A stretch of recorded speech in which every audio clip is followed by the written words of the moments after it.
Hello, before the episode begins, this is just editing Amanda here, just to say that I am so sorry and that I want to apologize because the audio quality of this episode is not up to our usual standard. While I was editing, the audio files got corrupted and I unfortunately was not able to salvage the original audio files. So the podcast today is going to sound a bit off, sort of like we're speaking in a clipped fashion. And again, I am so sorry about this. I did learn a huge lesson about, editing audio files and everything in this. So rest assured, this will definitely not happen again. And if this is your first time tuning into the Mother-Daughter Disney podcast, again, I promise all of our other previous episodes and our future episodes will have much better audio quality. So rest assured, this will not happen again. But again, I am so sorry. Thank you so much for understanding. And again, I just apologize about the poor audio quality in this one. So, all right, on to Yak Yeti.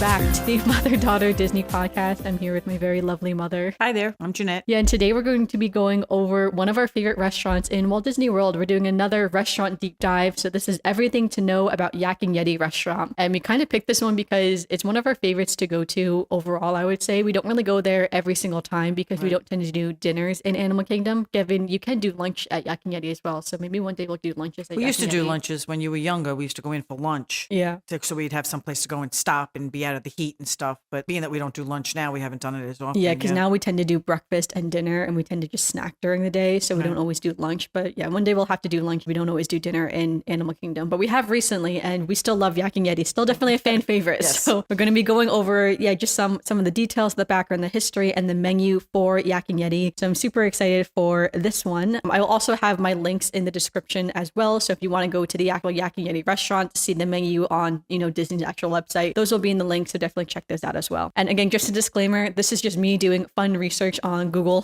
So if I'm missing anything, if you're noticing, it's like, well, why didn't you talk about A, B, and C? Again, I'm just an amateur podcaster here. So thank you for the grace. And again, let us know, anything that we do miss on our Instagram. We are Spaceship Earth Design everywhere. As of right now, if we rebrand in the future, I will make sure all of our links are updated. All right, so let's start. Where is it located? It is located in the Asian section of Disney's Animal Kingdom. The short description that Disney provides says, travelers can relax and replenish with a pan-Asian feast in this beautiful Nepalese beautiful Nepali style restaurant. And then they also have a longer description. I will just read the first paragraph of that longer description. It says, discover exciting pan-Asian cuisine at a quaint village home that's being transformed into a restaurant. At the base of Expedition Everest sits Yak Yeti Restaurant, a table service eatery serving delicious dishes from various regions across Asia. Decorated with the proprietor's collection of Southeast Asian artifacts, this eclectic eatery offers a menu of sweet and sour chicken, ahi tuna nachos, pork pot stickers, and Kobe beef burgers. Vegetarian options abound as a do kid-friendly choices like cheeseburgers and mac and cheese.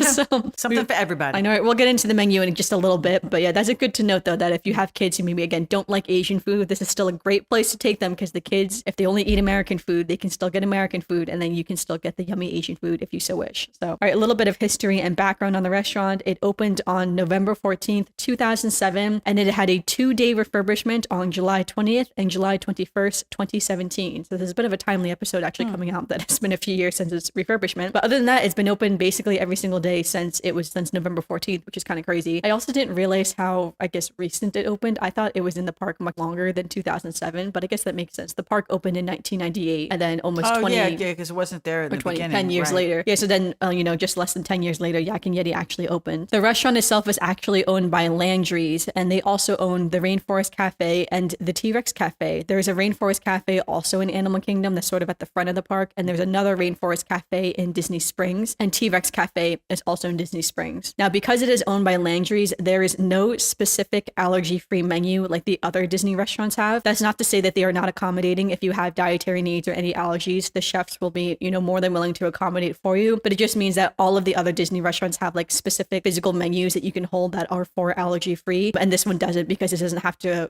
apply by all of the Disney standards. Again, rest assured, you can still eat there if you have any allergies. Something else I also found too is that all the artifacts on display in Yak Yeti are authentic to their native regions. So when you walk around the restaurant, you will notice a lot of really interesting, again, literally just artifacts just all around the restaurant. And again, they're all are native. They were all brought back from Asia, from the various parts of Asia, which is pretty cool to see. So it's kind of almost like a museum in that aspect. So Yak Yeti actually has their own restaurant. Like literally, it's just yakyeti.restaurant.com if you just go to that. And this website is owned by Landry. So this is like the Landry's website for Yak Yeti. And then Disney also has their own website for Yak Yeti as well, like on the regular Disney website. So here as well, they have that same little like long description that Disney also has. And then they kind of have a little bit more into the background of like what the restaurant is supposed to be. So from the Yak Yeti restaurant, it says, here in the town of Anandapur lives a rich merchant, Arjun, who has fallen on hard times and has turned his large home into the Yak Yeti Hotel. The hotel is the kind of a boutique hotel that wealthier adventure travelers might seek out in India. While travelers rest at the hotel, the owner and other families reside there. The decor, as well as the furniture at Yak Yeti, is an amalgamation of mismatched artifacts Arjun has collected through his years of travel in Southeast. In the center of the hotel is the full-service Yak Yeti restaurant, which features local Pan-Asian cuisine. The sights, sounds, aromas, and energy in the courtyard are a beacon for villagers eager to meet, eat, and socialize as they move throughout their day, and for travelers moving to and from their adventures. Local families have built up warangs or food stands around the hotel. These quick service restaurants or local food cafes feature Asian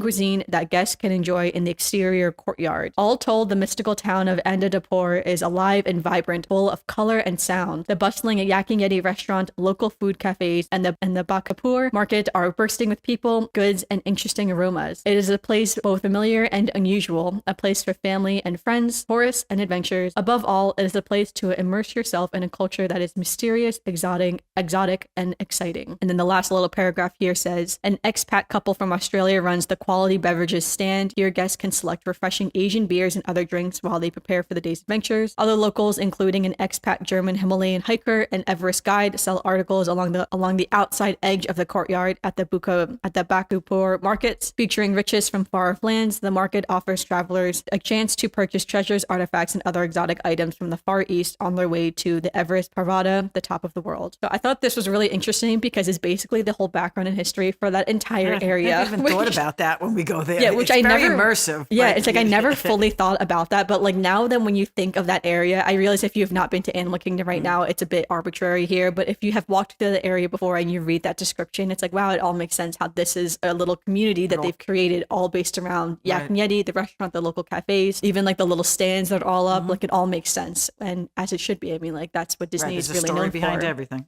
Yeah, it's like the whole immersive land that's there has a whole backstory, which I really love. So yeah, so that's really cool. So I thought that was kind of fun. Again, I'll have that linked also below if you want to go read about the Yak Yeti restaurant in any more depth. All right, so what kind of restaurant is it? So as we said, it serves lunch and dinner, serving Pan-Asian cuisine. And again, they also have that American food in the kind of like a children's menu as well. So do not worry if you have someone in your family who does not really like Asian food. There's still American food on the menu to be had. And I'm sure too, you can customize any dish to your dietary needs. So if you require something or want to add something to it, I'm sure they would be able to do that. For lunch, they serve 10:30 a.m. to 4:40 p.m. and dinner is 4:45 p.m. to 6:50 p.m. You may be wondering, why does the restaurant close so early? And that is because Animal Kingdom typically closes pretty early, basically by sundown. That is when Animal Kingdom closes, which in a way is kind of sad because Yak Yeti is such a good restaurant that you can't go there for like a late night dinner or anything like that. But just the way the parks work. It's also funny too that there's technically 5 minutes between lunch and dinner when they service.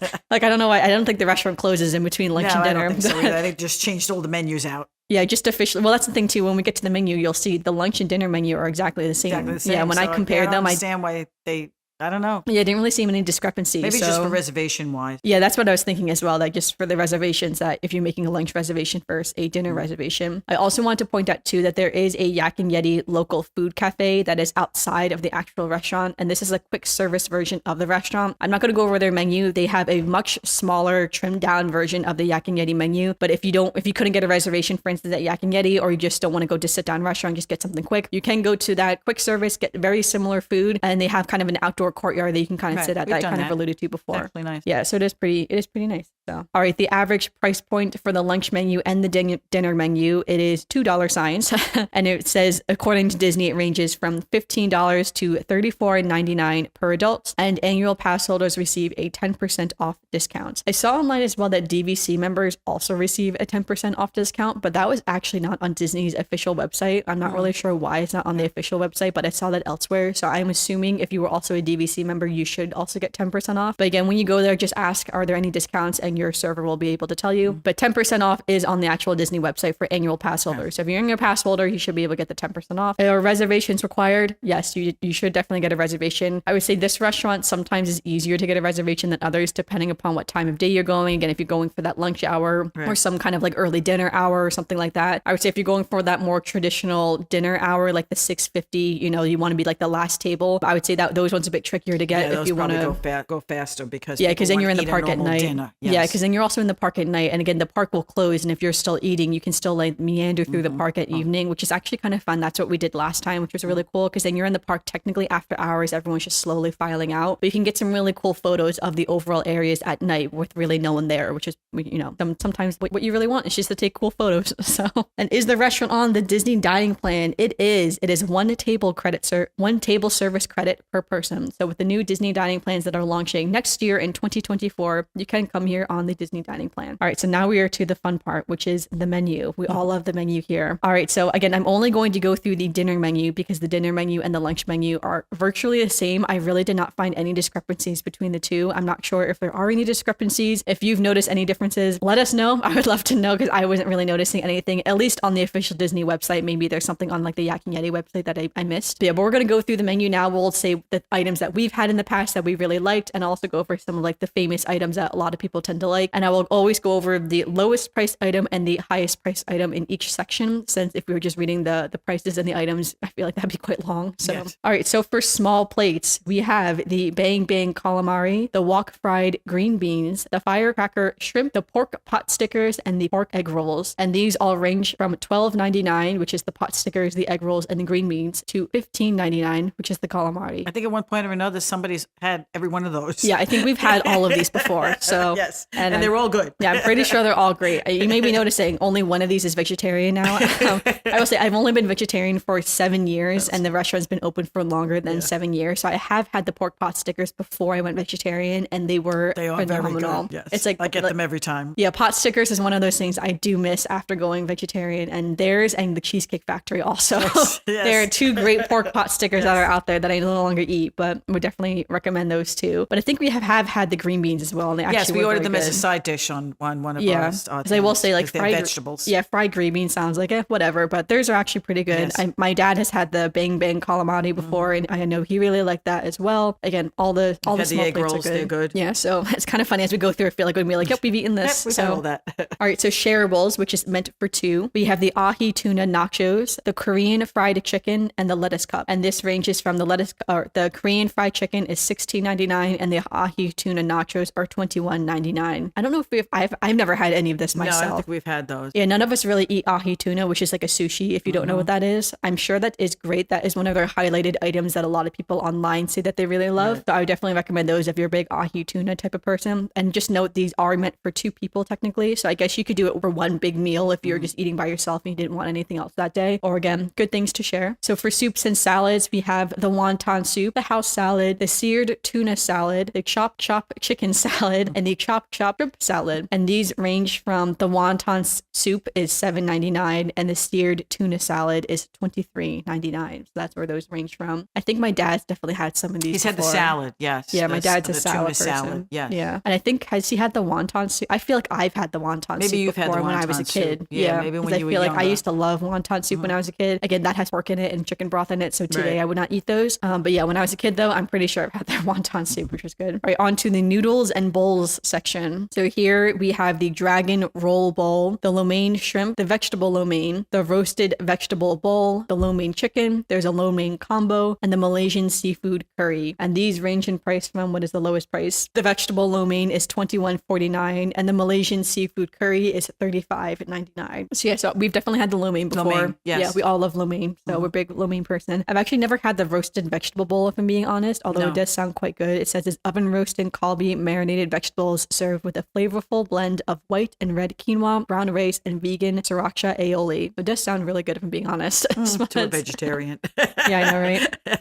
But yeah, but all of this sounds pretty good for the most part. But yeah, we're big lo mein people. We tend to get lo mein a lot. I feel like Dad will also like that Malaysian seafood curry if he ever decided to get something like that, because he likes both seafood and curry. So, all right, in this specialties section, we have the miso salmon, the chicken tiki masala, the coconut shrimp, and the bak tapur duck. Which ones have you had here? We've had the coconut shrimp, and I know Daddy's had the salmon. He loves salmon, so he gets salmon in a lot of different restaurants, so he's had that. Yeah, I feel like I've had the shrimp too before I went vegetarian as well. So I forgot to say, the shrimp is $26.99, and the most expensive item here is the bak tapur duck, which is $37.99. But yeah, none of us are really duck people. Not really big duck eaters. Yeah, we're not big duck eaters. It says it's a roasted half duckling, plum barbecue sauce, jasmine rice, and stir-fried vegetables. I think friends of ours have gotten that. Yeah, I was going to say, one of our family duck. friends like duck. Friends of ours that meet us, they've had it. Yeah. In the wok section, we have Korean beef, honey chicken, and sweet and sour chicken. So the classic that I feel like everyone loves. The two chicken dishes here are $22.99, and the Korean beef is $24.49. Is that the thing? I think I had the Korean beef last time. I was going to say, is that what you get? A friend of ours had the chicken.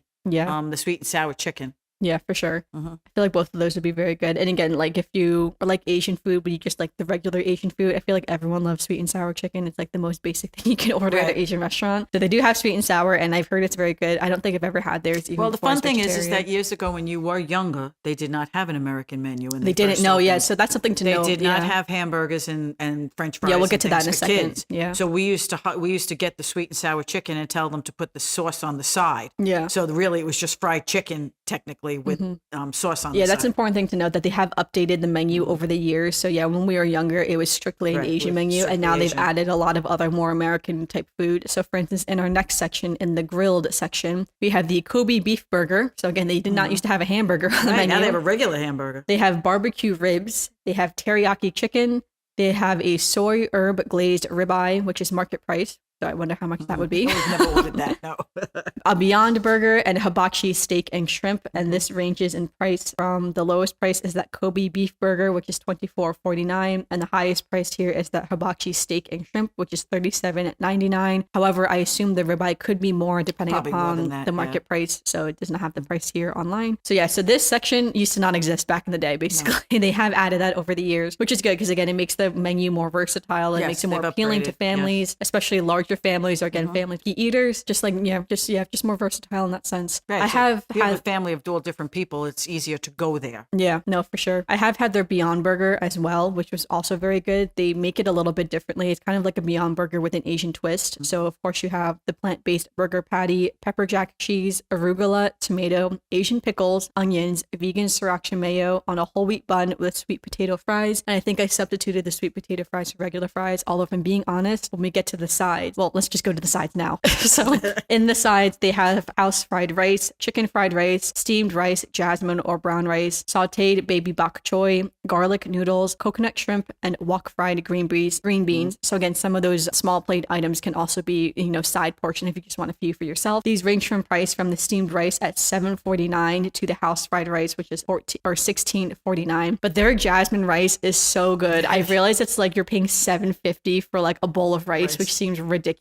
And don't get me wrong, it is a bit ridiculous to be paying $7.50 for rice, which rice is like the cheapest thing in the world. So is pasta, to tell you the truth. Yeah. So, you pay big bucks for a good dish of pasta, you might as well pay for the good rice. Yeah, but their jasmine rice really is some of the best jasmine rice I've ever had. So I think I got the French fries and the jasmine rice with my burger last time, just because I was kind of in the mood for the burger. Even though we went to an Asian restaurant, I got a burger. However, there's, again, the Asian pickles and like the Asianification of their burger was very good. So I did really enjoy it, and I'm glad I did get that burger when we were there. But yeah, but that is the menu except for the desserts. We'll get to the desserts in a second. But wait, let's do the kids menu real quick, actually. So in the kids entrees, they have the cheeseburger, a stir-fried noodles, chicken fried rice, mini corn dogs, grilled chicken breast, mac and cheese, teriyaki chicken breast, and chicken tenders. And each of those kids' entrees comes with 2 sides, so they can either get carrot sticks, fresh fruit, a go-gurt, white rice, applesauce, corn, steamed veggies, brown rice. And that comes with either milk or apple juice. So that is what's on the children's children's menu right there. So again, very, versatile, family friendly. If your kid actually likes Asian food, they can get stir fry noodles. If they don't, they can get chicken tenders. Right. So lots of options there too for the children. And the kids have 2 choices of desserts to go with their meal, either a chocolate pudding or a chocolate chip ice cream sandwich. And then let's get to my favorite part, which is the regular dessert. I will say I don't normally get desserts in restaurants like this because I will normally get desserts at the bakery or elsewhere in Disney World. So our friends, when we went last time, they got the fried wontons, which is skewers of fresh pineapple and cream cheese wontons, vanilla ice cream, and honey vanilla drizzle. They looked so good. I remember when it looked very pretty. Yes. Yeah, they did look very good. However, I didn't actually have one myself. I was saving for a Rice Krispie treat, so I didn't have this. Also on the dessert menu, I forgot to say how much kids menu was. The kids menu all are $10.99 each. But yeah, all right. So for the dessert menu, so the fried wontons, they have a New York cheesecake. They have a New York cheesecake with mango and strawberry coulis and whipped topping, a pineapple upside down cake, a chocolate pudding cake, and a mango key lime cheesecake. So those all range in price from $12.99 to $13.99, which is the pineapple upside down cake. So very good, tasty looking desserts. If you want we've never had dessert. Yeah, if you want to get dessert here, they have lots of options. I usually like to get the appetizer and the dinner because everything's so good. So by the time we get to dessert, it's, And then usually then we want to digest for like an hour or two, and then we get dessert elsewhere. So just the way it ends up working out. However, again, I've heard the fried wontons, the skewers of fresh pineapple and cream cheese wontons are very good. So I would say I would recommend them just in case. All right. And then I didn't mention this before. They do have a bar in this restaurant. So if you do go in, they have a very, very small bar. It's like a bar for like 5 people. I kid you not. It's like, and it's very, very big chairs. Yeah. It's these massive chairs for 5 like or 6 people at the massive, most. like armchairs. So they don't really, getting in and out of them is very hard. But Daddy and I have sat at the bar. Yeah. I've sat at the bar too, especially if you're like waiting for your table or something like that. They do have that little bar, but it is so funny though, because it is like the tiniest little bar ever. And yeah, there's like no seating. But all that to say, because there's a bar, there are alcoholic beverages here. They do, of course, have non-alcoholic beverages. Like for instance, they do have a Yak Yeti souvenir cup that comes basically with like a slushie inside of it. I guess you can get anything you really want inside of it if you really wanted to, but there is a fun little souvenir cup if you like. And they do have a few other like mocktails, like frozen daiquiris or something like that if you like a frozen daiquiri. But again, they also have their specialty cocktails. Some of them have funny names, or I shouldn't say funny names. Some of them have fun names, so I'll read some of the fun name ones. They have the Yak Attack, which I thought sounded kind of fun. The Big Bamboo, the Kiwi Kimono, the South Seas Traveler. What's this one? The Tibetan Mule, the Snap Decision. And yeah, those are some. The Kiwi Coconut Rita, which is also kind of fun. That's a job I'd love to have. Come up with names for stuff. I know, right? These all range in price from $14 to $15 as well. So what do you think is in some of these drinks? What do you think is in the Yak Attack? Who knows? Vodka, gin? No, it's mango daiquiri, Don Q crystal rum, and wild berry flavors. Oh, wow. I feel like that could sound good. I'm not sure. The Kiwi Coconut Rita, of course, has coconut in it. It's Milagro Silver Tequila, Contro Orange Liqueur, Fresh Kiwi, Sweet and Sour, and Cocoa Real Creme. They all sound good, but that's another heavy thing to have when you're having heavy food. Yeah, I know, right? Well, I guess if you just want to go for drinks or something like that. But yeah, there's definitely a lot of fun drinks here. I would say if you want to get like a fun cocktail, they of course also have beers as well. They do have beers from Asia if you want to get a beer from Asia, which is, a fun thing to do. Daddy usually gets the country beer when you and of go course someplace. it's not an Asian restaurant if you don't have sake. So there's a wine and sake menu as well if you want to get some sake. I have never in my life had sake before. I have. But it's like drinking like grain alcohol. Yeah, I know what it.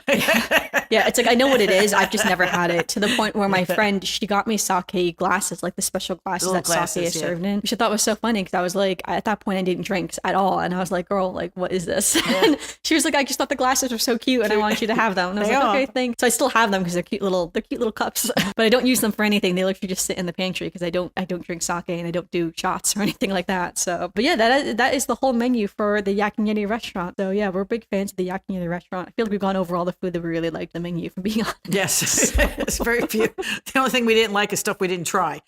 Yeah, for the most part. So we'll definitely have to go back there, and I would recommend this restaurant. That's why I wanted to do this little deep dive into this restaurant as our next restaurant. I also realized too before, because our first restaurant was Steakhouse 71, I picked a restaurant that was like not in the Disney parks. It was at a Disney resort, and I was like, oh, I guess we should do one in the parks this time. So yeah, so of course we're going to do an Asian restaurant. If you listen to other podcast episodes, you'll know that me and my mom are both big fans of Asian style food. Yes, especially my mom. She loves Marimoto Asia, which is in Disney Springs. Love their ribs. Yeah, I go there specifically just for their ribs. Yeah, for sure. So, and I guess it's a good too. The Marimoto is not in Animal Kingdom, or else it'd be inconvenient for us to try to get to Marimoto. So, that one's in Disney Springs. So, yeah, so you do need a park ticket and a park reservation to go to Yak Yeti Restaurant. And again, I would recommend getting that reservation to make sure that you have a table to sit at. I can't remember off the top of my head ahead if this is like you have to have a reservation, if you Yes. can just walk up. Well, they usually don't have any room. We've Yeah, I was tried gonna once or say, twice yeah. to walk up and ask if they had tables, and the answer was no. Yeah, I didn't think so. You can also make reservations through Landry's. You do not have to go through Oh, the yeah, you can Disney. do that too. You do not have to go through the Disney system to wait for your reservations. If you belong to the Landry Select Club, if you join up with the Landry Select Club, Yeah. then you can call through. You can go through your account in Landry's and make reservation. And if you go through Landry's, you get points every time you use your Landry's card at a Landry's restaurant, and then you can use those points for rewards. And when you sign up, you get a $25 Well, is that still the case? Like, gift certificate. It was originally. I don't know if it but still that was does now. years ago though. So It was I don't last know. year. Oh, that was last year. Yeah, it was Okay. just last year. I think they may still do it. If you Yeah. look on Landry's website, Yeah, I would just they'll be double able check just to tell make you. sure, Yeah, so. but there are benefits to being part of the Landry's Club if you're going to go there on a regular basis. Yeah, for sure. And again, Rainforest Cafe and the T-Rex Cafe It's is on also that, and then included there's a in that. whole other slew of restaurants. Yeah, that but I are just on mean there. in Disney World, Yes. at least there's 3 restaurants in Disney World that you can go to on Go your to. Landry's account if you Right. so wish. So, and we like Rainforest Cafe. We have never been to T-Rex Cafe. No. I would love to go to T-Rex Cafe, but no one in my family's like, yeah, Nah, maybe nah, not. that. When you're in Disney Springs, you have better restaurants to pick Restaurants that from. go to We're not going to T-Rex. T-Rex Cafe, but I would love to go to T-Rex Cafe one day. So maybe one day I'll convince everyone to go, or I'll just drag my partner there. Although I don't think he's a big dinosaur person. I don't but- even think it matters that the dinosaurs are around. I think it's just that it's a very loud, even Rainforest Cafe, when you're sitting it's in the usually a dining loud room, it's a restaurant. very loud restaurant. Yeah. Lots of kids, lots of noise, lots of stuff. I don't know if I want to hear dinosaurs roaring all the time. I know, but it looks so cool though to see all the dinosaurs. I think we have to go in just so I can take photos of the dinosaurs next time or something for like Instagram. But whatever, yeah. So that was our Yak Yeti little deep dive right there. Everything to know about Yak Yeti. So we will transition into some Disney news now. So I have a little bit of Disney news here. I will say we are pre-recording our episodes a little bit, so our next episode will have other Disney news. So if I'm not including everything that like came out the last week, it's just going to be next week's episode. So sorry about that. All right, the first up is that there are new select buses that will be transporting guests from the Disney resorts directly to Typhoon Lagoon, which is kind of exciting if you're going to Typhoon Lagoon. Normally, you have to take a transport bus at Animal Kingdom. So you would get on the bus from your resort to Animal Kingdom, then get on another bus in wow. Animal Kingdom and take you to Typhoon Lagoon. Yeah, so there are always direct buses to Blizzard Beach, but not Typhoon Lagoon. So yeah, just for the summer right now, they're doing select buses at certain resorts straight to Typhoon Lagoon, which is good because I've heard Typhoon Lagoon is a great water park, honestly. We've never been to any of the water parks in Disney, but I have heard from other podcasts, I won't say who, that Typhoon Lagoon is better than Blizzard Beach and that they preferred it over Blizzard Beach. So maybe one day. I also think too, the lazy river in Typhoon Lagoon has been consistently rated one of the best lazy rivers in all of the US by multiple magazines. So again, it's not always like number one necessarily, but it's often in like the top 5 picks for a lot of magazines throughout the years. So I think that'd be cool too, maybe one day to see the Typhoon Lagoon lazy river or something. So Disneyland Paris has announced their annual pass program. They will have 3 tiers, a bronze, silver, and gold tier. So if you are a Disneyland Paris local, I know we have one listener who lives in the UK, so I see you in the UK, so I know there's someone in the UK. But yeah, if you're going to Disneyland Paris, they are going to have an annual pass program, which is pretty exciting. They haven't had one, I think, since before COVID at the very least. So yeah, so make sure you definitely check out the bronze, silver, and gold packages that you can get. Haunted Mansion and Magic Kingdom will be closed in August for a small refurbishment, and people are all assuming this is when they're going to add the Hatbox Ghosts into Haunted Mansion. So as of right now, the Hatbox Ghost, I'm pretty sure, is only in the Disneyland version in Anaheim, California. There are versions of the Hatbox Ghost in other versions of Haunted Mansion, but because the storyline of those ones are slightly different than the 2 in America, I think the Hatbox Ghost represents like different characters technically. But yeah, but everyone thinks that this refurbishment in August is them going to be adding this new character, which is kind of exciting. So it'll be fun to see him. It didn't say for how long the refurbishment was going to be down or like how long it'll take. It just said in August. So Merida's meet and greet location in Magic Kingdom has officially been moved to Liberty Square. She had been in the Fairy Tale Gardens for years now, honestly, and there has been no announcement of who is going to replace her at Fairy Tale Gardens next. The rumors all point to Moana, so it kind of makes sense Moana would be the one to replace her there. But yeah, but you can still meet Merida. It was literally a seamless transition. Like one day she was at Fairy Tale Gardens, and the next day she was in Liberty Square. So you can still go meet Merida if you'd like to. And yeah, I'm assuming Moana is going to be taking up the spot at Fairy Tale Gardens. I guess we will see though. Maybe they'll like transition different princesses in and out though. So I'm not really sure. Also, I realized too, it kind of sucks that Merida and Tiana like are outside princesses to go meet and greet because some of the other princesses all have indoor meet and greets and theirs are outdoors. So that kind of sucks, you know. All right, for annual pass holders, you can now get the Spike the Bee sipper at Animal Kingdom at Harambe Market or Terra Treats until the end of July. So right now, make sure you go over to Animal Kingdom at Harambe Market or Terra Treats, get your Spike the Bee little sipper, and then go to Yak Yeti afterwards with your Spike the Bee sipper. We are not really into the the sippers or like the popcorn buckets or anything like that. No. I think they're all super cute, but yeah, just never been into them. Honestly, one of the big questions I've always had is where do you store these items when you get home? Yeah. Yeah. It's like, I just don't know. It's like, where would you put these items? Like some of these popcorn buckets are so big and like so intricate that it's like, it's so cute, but unless I was going to display it somewhere, I'm like, where would this fit in the cabinet? I'm not really you really sure. don't need it. Yeah. So, all right. The Swan and Dolphin Resorts have announced recently a new discount program for Florida residents and annual pass holders. So if you're a Florida resident or annual pass holder, you can receive up to 30% off certain rooms at the Swan and Dolphin. Swan and Dolphin are not technically official Disney resorts. They are and they aren't. They're like two very unique resorts in that sense. They are owned by Marriott, right? Right. They neighbor hotel. Yeah, so they are owned by Marriott, but they get a lot of perks of the regular Disney resorts, but then they also lack perks of the regular Disney resorts. So it's kind of like a weird in-between stepping stone. But yeah, but this is the first time that they're doing some big discounts for annual pass holders at the very least. All right, and our last little bit of Disney news in this podcast episode is that there is a spiked caramel flight in the Germany pavilion that is featuring 4 chocolate treats, so kind of like chocolate truffles of strawberry, lemon drop, espresso martini, and Bahama Mama. That's what the 4 of them called, and they all feature alcohol. You do need to be, of course, 21 and over to purchase these spiked chocolate treats. But I just thought it was so funny because I feel like there are so many flights now in Disney World. Oh yeah, like there are flights for everything. There's like Dole Whip flights, that's and the thing, cookie flights, and yeah, this there's flight, Dole and Whips, that flight, there's and drink flights, and yeah, there's flights for everything. So it's so funny how flights are really making the rounds all around like Disney World. They realize that people want to have a taste of everything. You know, Yeah. that's a problem. There's so much to pick from that you kind of get overwhelmed and don't know what to have. So if you can get a flight and taste 3 or 4 things instead of just tasting one, Yeah, for sure. It's really great. And it's funny because in any other normal like thing, these 4 chocolate treats would just be a little box of chocolate. But of course, because they have alcohol in them, they're calling them like a little plate of chocolate. Right. Yeah, because normally that would just be a little box of yeah, truffles. it'd just be a box of truffles. But of course, now it's a flight because there's alcohol. So.